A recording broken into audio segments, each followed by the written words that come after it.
আসসালামু আলাইকুম ভিউয়ার্স, আশা করি সকলে ভালো আছেন। আজকে একটি গুরুত্বপূর্ণ মোবাইল সেটিং নিয়ে আপনাদের সামনে হাজির হয়েছি।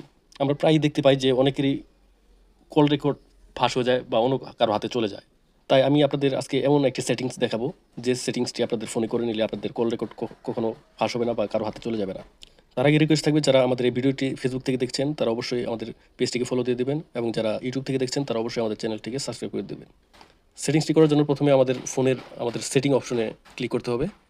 এরপর আমাদের সার্চ সেটিং এখানে গিয়ে এখানে টাইপ করতে হবে মাইক্রোফোন। এখানে চলে আসছে মাইক্রোফোনে আমাদের ক্লিক করতে হবে। এরপর আমাদের নিচের দিকে যেতে হবে, আমাদের ক্রোম অপশনে ক্লিক করতে হবে। এখানে আপনাদের এটা যদি ডোন্ট এলাও না দেওয়া থাকে, যেমন এটা যদি এখানে থাকে বা এখানে থাকে, তাহলে আপনারা অবশ্যই ডোন্ট এলাওয়ে ক্লিক করে দেবেন। এরপর আপনারা ব্যাগে চলে যাবেন। এরপর আমাদের গুগল অপশনে ক্লিক করতে হবে। তো এটাও যদি আপনাদের ডোন্ট এলাও যদি না থাকে, অন্য কোনো জায়গায় থাকে, সেক্ষেত্রে ডোন্ট এলাও সিলেক্ট করে এখানে এটা ক্লিক করে আমাদের ব্যাকে চলে আসতে হবে। তো বন্ধুরা, আজকে ভিডিও এটুকুই। আশা করি আপনাদের ভালো লাগছে। আসসালামু আলাইকুম।